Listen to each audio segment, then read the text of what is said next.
Bonsoir à tous, merci de votre attention. Voici les titres de l'actualité de ce lundi. Décollage réussi pour la première femme touriste de l'espace. Anoucheh Ansari, 40 ans, a passé sa première journée en orbite à bord du vaisseau Soyouz.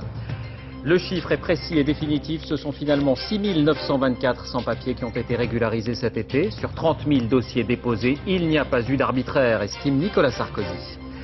Encore des trompes d'eau, cette fois sur l'Alsace. Plusieurs rivières ont débordé. La production a été stoppée plusieurs heures pour les 650 ouvriers d'une usine inondée. L'extrême droite confirme son implantation dans l'est de l'Allemagne. Le parti néo-nazi NPD réalise 7% des voix dans le land de Mecklembourg-Poméranie. Le patron c'est moi, Jacques Chirac, prend le contre-pied de Nicolas Sarkozy sur les retraites ou la carte scolaire. Il souhaite aussi une nouvelle tentative de dialogue avec l'Iran. Enfin, les caprices de la météo provoquent une pénurie de légumes en Europe et inquiètent les industriels. Les petits pois, les oignons ou les choux-fleurs en particulier deviennent des denrées rares.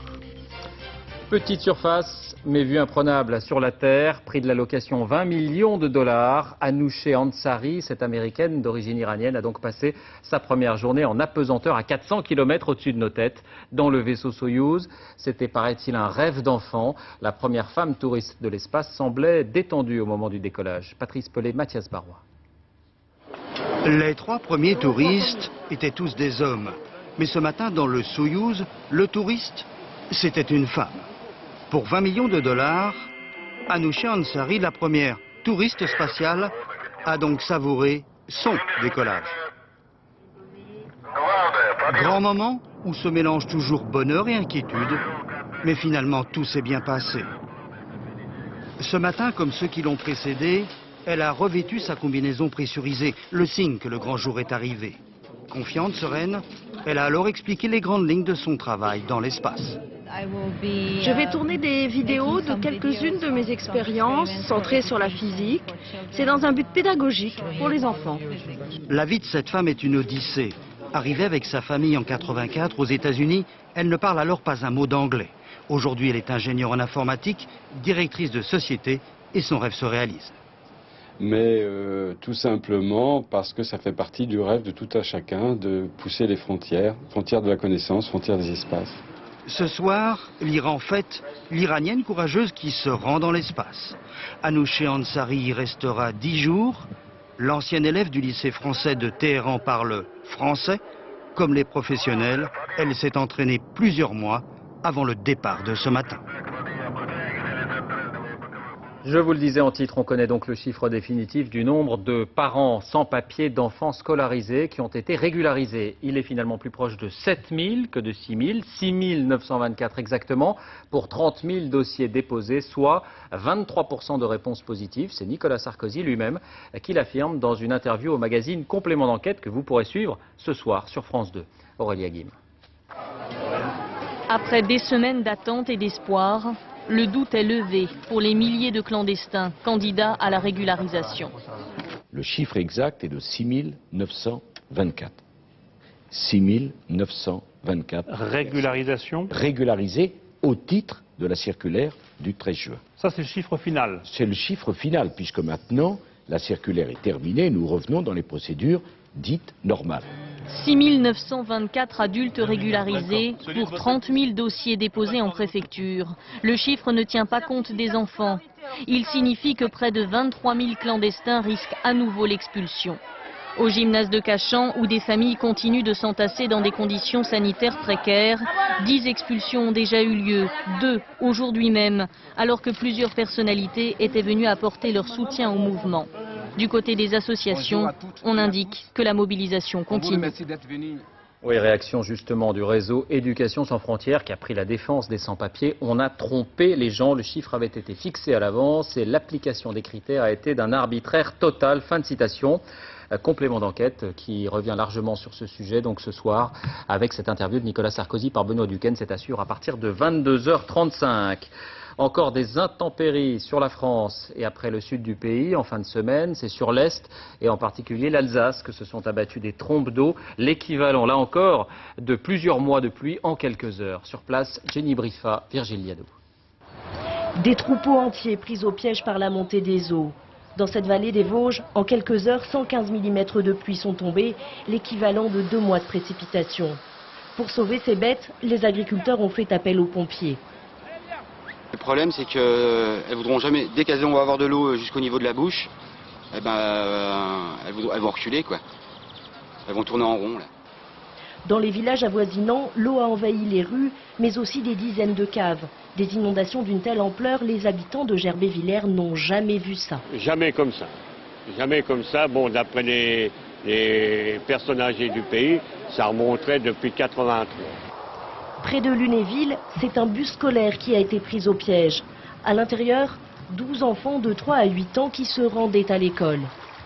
Le bus, il a vu faille. Il a été dans l'eau et puis il a presque nagé. Après, les pompiers nous ont pris et puis sur des planchers en bois, et bon, on s'est mis assis, on a fait un tout petit tour de tracteur. Dans le Bas-Rhin, à Drulingen, ces ouvriers ont passé la journée à nettoyer leur usine. D'habitude, ils fabriquent des citernes, mais hier soir, vers 22 h, l'eau s'est infiltrée dans les bâtiments. En un quart d'heure, elle a envahi ce hangar. Avec l'eau de l'extérieur, toute la production qui était encore pas finie, qui était au sol, elle a été soulevée par l'eau et venue jusqu'au fond de la production. Demain, les 300 ouvriers pourront poser leur balai et regagner leur poste de travail. Météo France a levé toutes ces alertes dans le Grand Est. Ailleurs, la saison des cyclones a commencé, non seulement en mer des Caraïbes, mais aussi en Asie. On compte 10 morts au Japon, sur l'île de Kyushu, après le passage d'un typhon. Les victimes sont mortes noyées ou écrasées sous les décombres. Un train s'est même renversé. Christelle Bertrand. Sortir en plein typhon, c'est toujours prendre un risque. Celui qui a balayé le Japon le week-end dernier s'appelle Shan-Shan. Et au plus fort de sa colère, il a renversé ce train. 6 passagers sont légèrement blessés. Dans plusieurs villes du sud de l'archipel, les fortes bourrasques ont brisé et déplacé tout ce qui se trouvait sur leur passage. Pour l'instant, les autorités japonaises dénombrent 10 morts ou disparus et plus de 300 blessés. Et comme toujours après le vent, viennent des pluies torrentielles. Elles aussi ont provoqué de gros dégâts. Plusieurs glissements de terrain ont emporté avec eux maisons et routes. Aujourd'hui, le typhon a été déclassé en tempête tropicale.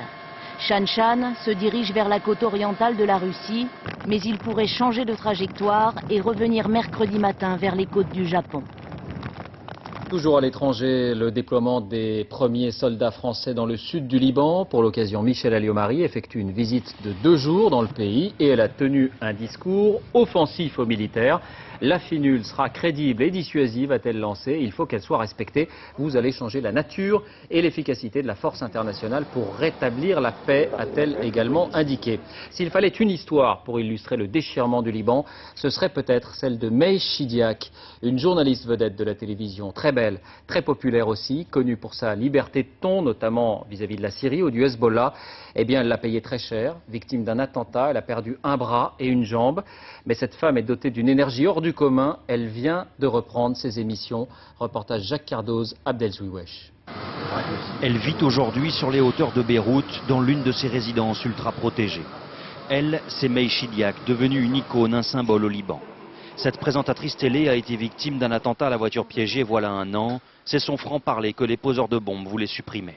J'ai perdu la moitié de mon sein, j'ai perdu mes 2 membres gauche, j'ai subi jusqu'à maintenant 27 interventions chirurgicales, mais voilà, je suis en vie et j'ai repris l'antenne. Bon, mon corps est mutilé, je ne vous dis pas, je ne suis plus du tout la même.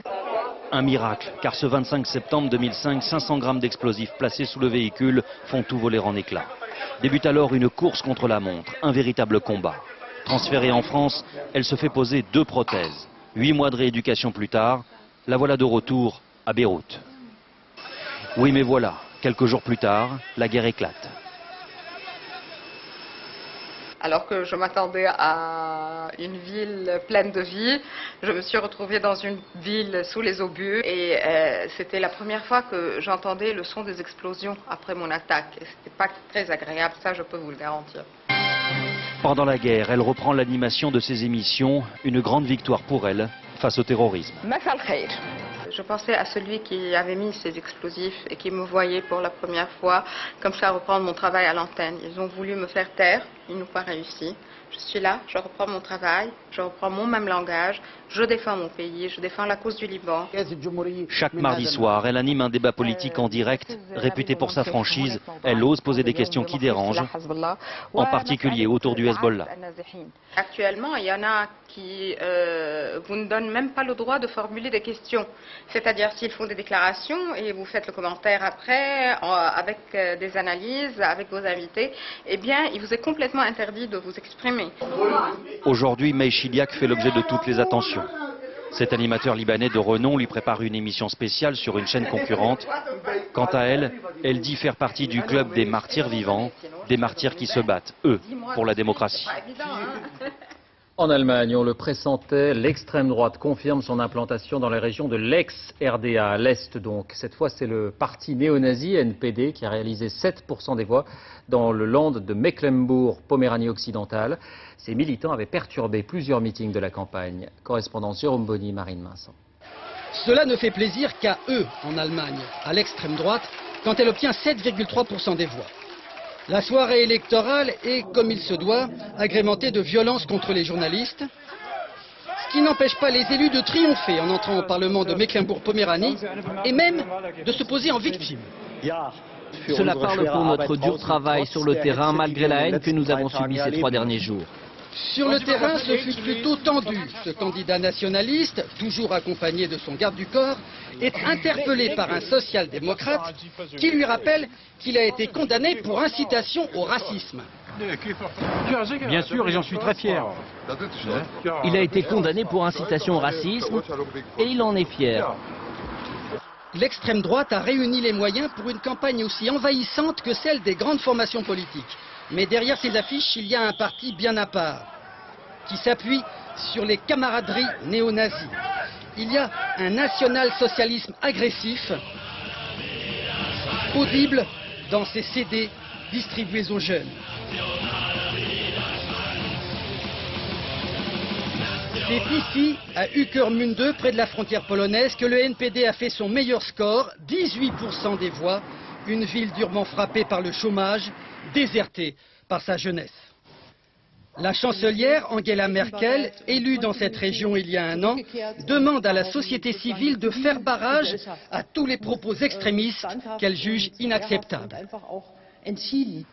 On peut lire dans ce grand journal bavarois, le Süddeutsche Zeitung, qu'il serait réconfortant que l'Allemagne, après ses crimes nazis, ne se comporte pas comme un ancien alcoolique qui se remet à boire. Autre élection en Suède, la droite l'emporte après 12 années de règne social-démocrate et c'est cet homme, Fredrik Reinfeldt, encore inconnu il y a 3 ans, qui sera le futur chef du gouvernement. Le fameux modèle suédois d'État-providence, si souvent cité en exemple, ne sera pas bouleversé sans doute, mais infléchi, car la question de l'emploi était au cœur de la campagne. Si le taux officiel de chômage est inférieur à 6%, une personne en âge de travailler sur 5 n'a pas d'emploi et vit des allocations publiques. Et puis des privatisations sont également envisagées par les vainqueurs. Des retrouvailles 65 ans après en Israël. Un frère et une sœur juifs, séparés par la guerre en 1941, ont été réunis grâce aux recherches de leurs petits-enfants. Chacun pensait que l'autre était mort. Claude Sampère. C'est ma sœur. C'est ma sœur. Devant la presse, Simon répète la même phrase, étranglé par l'émotion. Pour la première fois depuis 65 ans, il retrouve sa sœur Hilda. Les retrouvailles ont eu lieu ce matin, Yad Vashem, le musée de l'Holocauste en Israël. L'histoire incroyable d'Hilda et Simon commence en 1941. À l'époque, toute leur famille vit en Roumanie. Mais dans toute l'Europe, le régime nazi déporte les familles juives. En 1941, Hilda a 10 ans. Elle s'enfuit avec sa grande sœur en Ouzbékistan puis en Estonie pour fuir les déportations. Elle n'a aucune nouvelle du reste de sa famille. Pour elle, aucun doute, ils sont tous morts dans les camps. Mais il y a quelques mois, les petits-enfants d'Hilda font des recherches sur Internet, notamment sur le site de Yad Vashem concernant les victimes de l'Holocauste. Et là, ils découvrent qu'en fait, toute la famille d'Hilda s'était enfuie au Canada. La plupart de ses frères et sœurs sont décédés de mort naturelle. Ses parents aussi. Mais son frère, Simon, a survécu. On était tous dispersés. On n'avait aucune nouvelle. J'ai cherché en vain. Séparés en 1941, Hilda et Simon se sont enfin retrouvés. Ils ont tous les deux 65 ans de leur vie à se raconter. Et pour refermer ce chapitre étranger, l'ouverture de la France vers l'Iran, Jacques Chirac qui se rend à New York pour l'Assemblée générale des Nations Unies et qui s'exprimait sur Europe 1 et sur CNN a pris le contre-pied des États-Unis. Il appelle les grandes puissances à renoncer à saisir le Conseil de sécurité pour imposer des sanctions et appelle à poursuivre le dialogue sans préalable avec Téhéran. Autrement dit, la suspension de l'enrichissement d'uranium n'est plus une condition sine qua non. Jacques Chirac est aussi intervenu sur la politique intérieure. Tous les observateurs l'ont noté sur les grands sujets du moment, retraite ou carte scolaire. Il a tenu à se démarquer assez nettement, assez fermement de Nicolas Sarkozy. Émilie Lançon, Patrice Brugère. Occuper l'espace, montrer qu'il est aux commandes et en pleine forme. C'était le but de l'opération Interview de ce matin. Le président de la République ne le nomme pas, mais prend ses distances avec Nicolas Sarkozy. Sur les régimes spéciaux de retraite, d'abord. Le président de l'UMP veut les réformer. Pas question pour Jacques Chirac.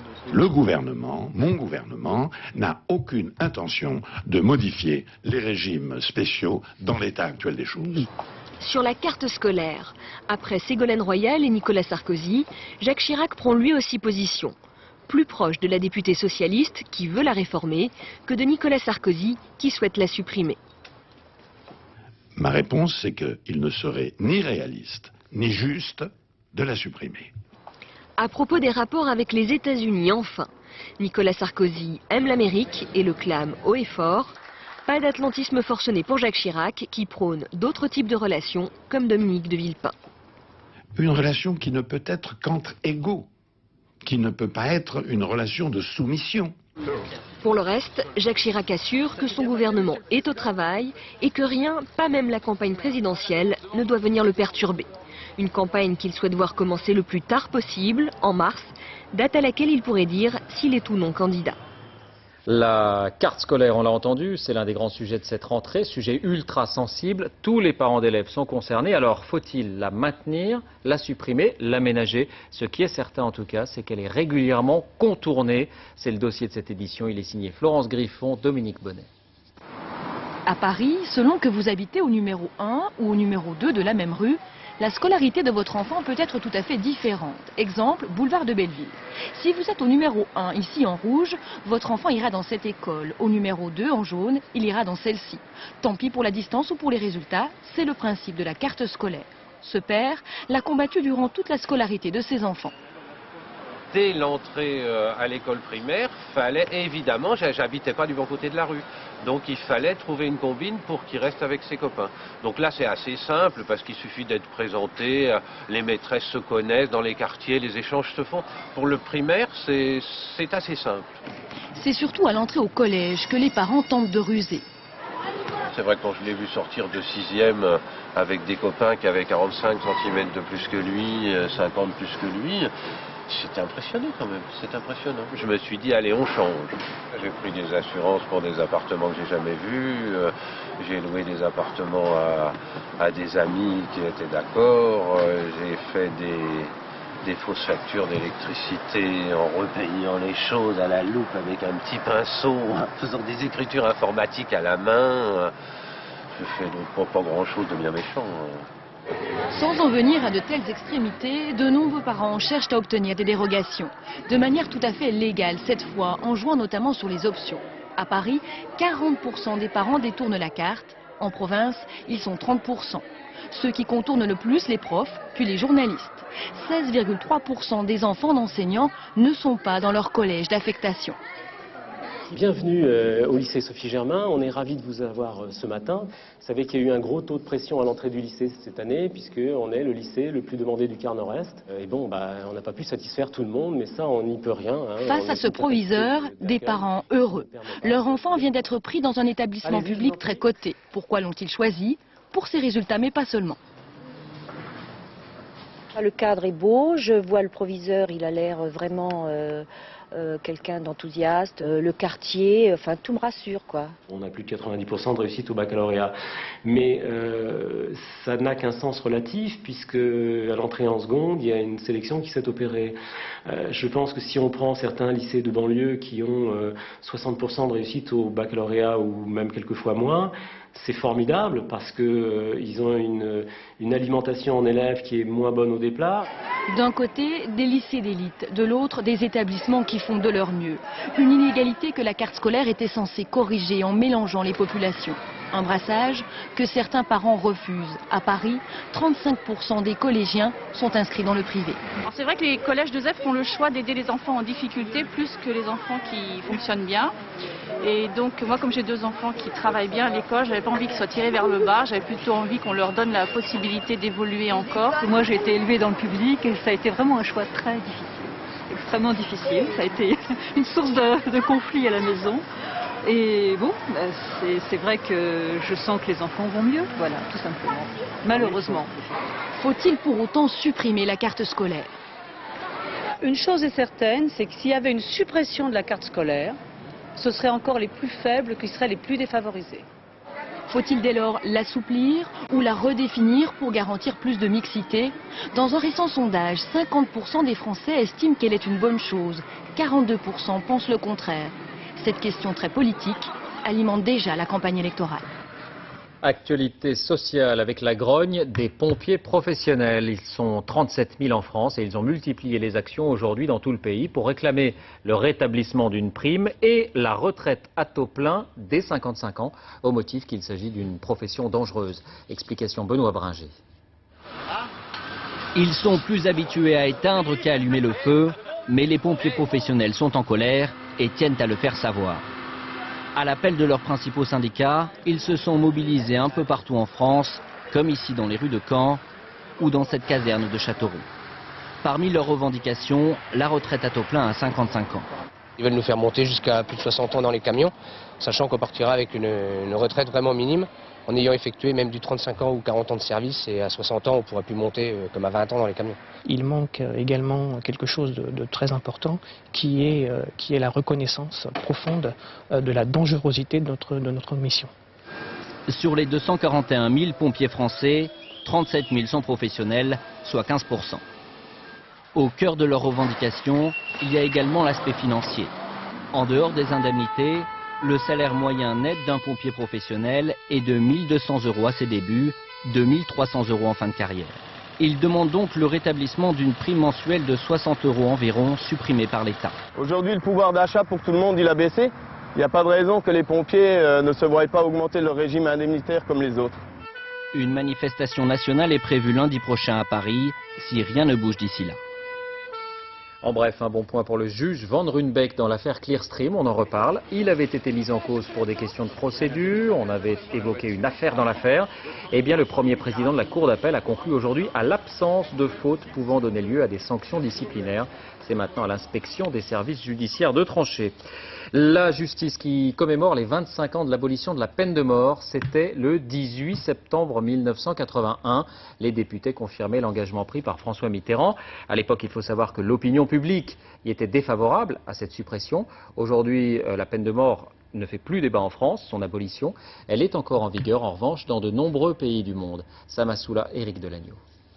Demain, grâce à vous, il n'y aura plus, pour notre honte commune, des exécutions furtives à l'aube, sous le dais noir, dans les prisons françaises. La plaidoirie de Robert Badinter contre la peine de mort est en ce jour historique entendue par les députés. À une large majorité, ils votent son abolition en France. La guillotine sera reléguée au rang d'objet de musée, malgré une opinion publique française hostile à l'abolition de la peine capitale. Plus de 60% des Français y étaient favorables. Ils sont 42% aujourd'hui. Le constat qui a été universellement établi, c'est que la criminalité sanglante était indifférente à la présence ou l'absence de peine de mort. Et pourtant, en Iran, les exécutions ont toujours cours et parfois elles sont publiques. Ces images ont été tournées en juin dernier. L'homme qui va être pendu est accusé de corruption.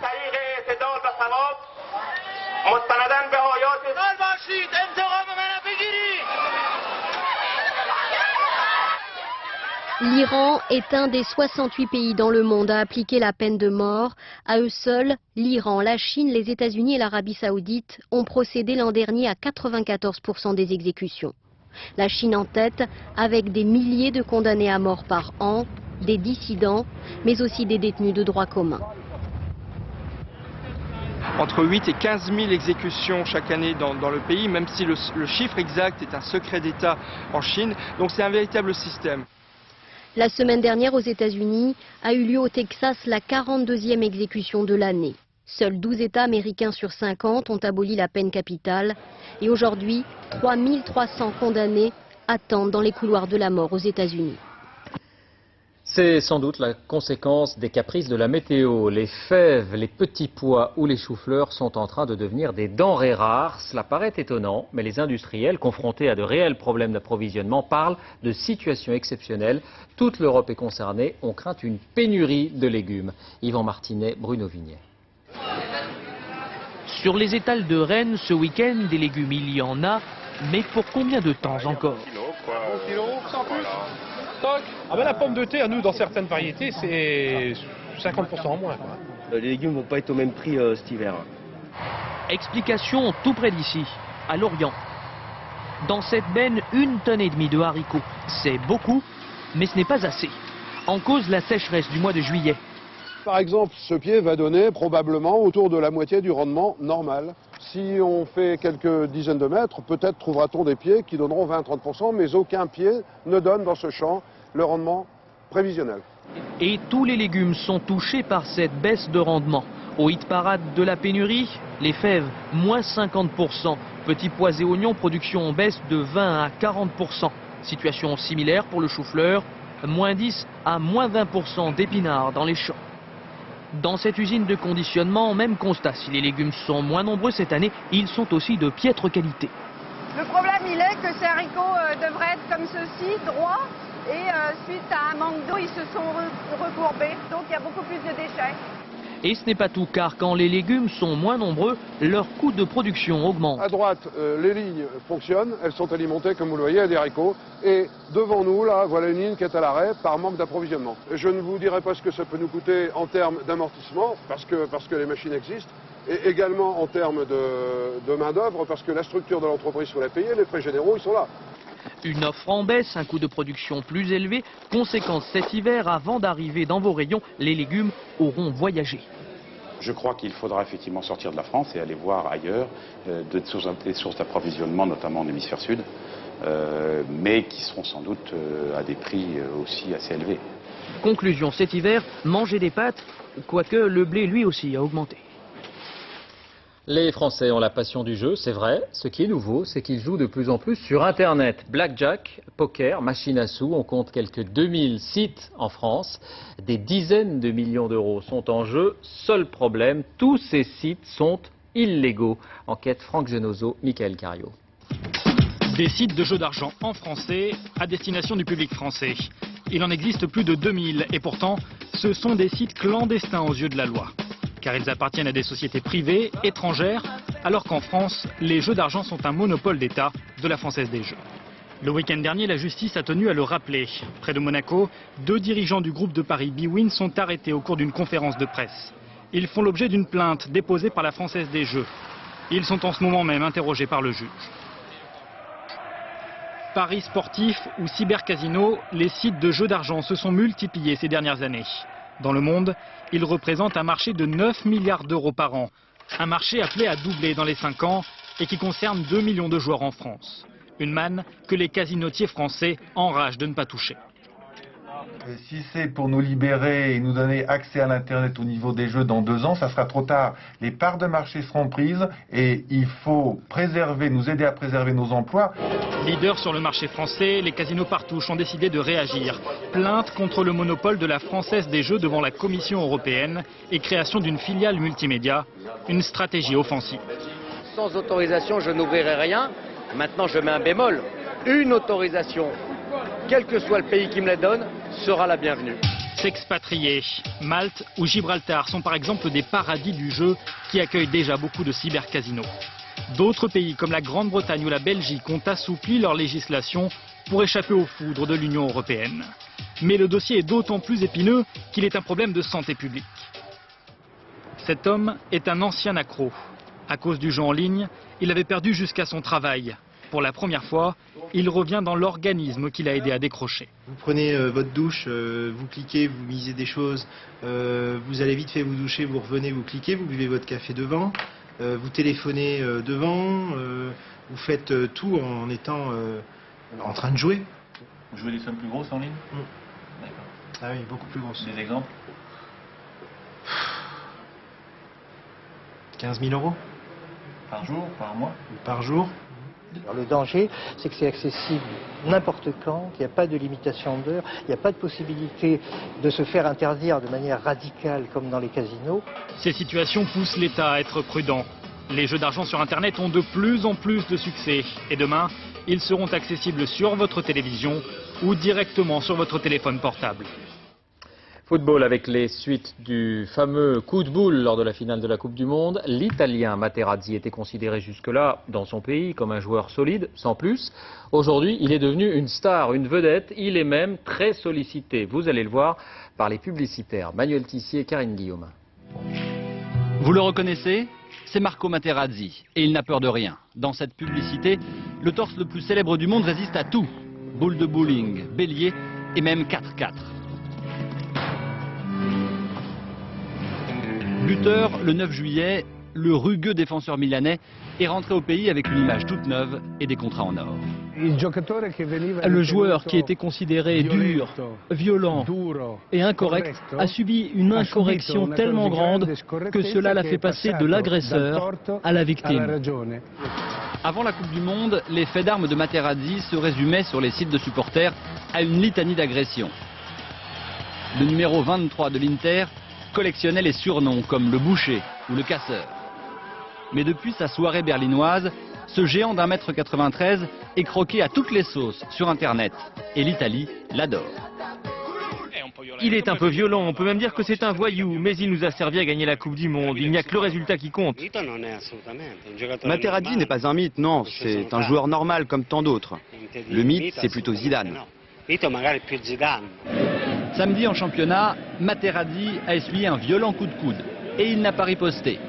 Le mauvais garçon s'est peut-être assagi. Football sur le terrain cette fois avec la 6e journée de Ligue 1 et Marseille qui confirme son bon début de saison. Victoire 2-1 face à Bordeaux hier soir. But marseillais signé Pagis et Taïwo. But bordelais signé Chamac. L'OM qui rejoint Lyon en tête du classement avec 16 points et 5 points d'avance sur le 3e. Et puis l'image du week-end, c'est ce très joli but à la brésilienne de Didier Drogba. Contrôle de haut but, reprise de demi-volée. Drogba qui permet à Chelsea de l'emporter 1-0 face à Liverpool. C'était le championnat anglais. Cinéma avec la sortie cette semaine de la première superproduction hollywoodienne sur les attentats du 11 septembre. World Trade Center, c'est son nom. Le film est signé Oliver Stone. Il raconte l'histoire vraie de 2 policiers sauvés après 8 heures sous les décombres des tours. Pascal Deschamps, Vincent Bouffartigue. Au matin du 11 septembre, le policier John McLaughlin est appelé au World Trade Center avec ses hommes, dont une jeune recrue, Will Jimenez. Quelque temps plus tard, la tour numéro 1 s'effondre.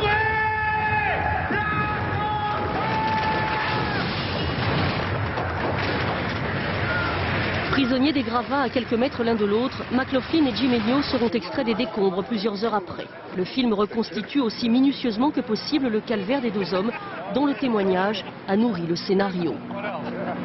Vous vous souvenez, en Turquie, il y a une petite fille, elle a tenu 4 jours dans les décombres comme là. On a entendu une personne au-dessus du trou assez tôt ce jour-là, mais elle est partie et n'est jamais revenue. Alors quand 2 Marines nous ont découvert à nouveau, 6 ou 8 heures après, Will les a suppliés en hurlant de ne pas nous abandonner. Seules 20 personnes ont été retrouvées vivantes ce jour-là. Oliver Stone a tenu à tourner la scène avec de nombreux pompiers et policiers présents le 11 septembre et qui ont participé au sauvetage de John et Will. Quand on m'a sorti de là, d'abord, j'étais heureux d'avoir survécu. Mais tout de suite après, j'ai levé les yeux et je n'ai pas vu les tours. J'ai demandé où sont-elles? On m'a répondu, il n'y a plus rien mon petit. Certains ont reproché à Oliver Stone de s'en être tenu à l'anecdote, bref, d'avoir abordé l'événement par le petit bout de la lorgnette. C'est un film très important. Dans 20 ans, quand ces témoins ne seront plus avec nous, quand nos souvenirs se seront effacés parce que l'événement a été tellement utilisé politiquement, on finira par oublier le jour lui-même. Et pour les enfants d'alors, ce film sera un document. Ce sont d'ailleurs les 2 policiers qui en ont assuré la promotion le plus souvent à l'étranger. Comme si tel était le visage qu'Hollywood voulait donner de l'événement et celui-là seul, le visage de ses survivants. Fin de ce journal, merci de l'avoir suivi. Tout de suite la météo, Laurent Romeshko, 20h50, un film qui avait connu un joli succès en salle. Une hirondelle a fait le printemps avec Michel Serrault et Mathilde Seigné. Et n'oubliez pas, à 22h35, complément d'enquête avec Benoît Duquesne sur les sans-papiers. À demain.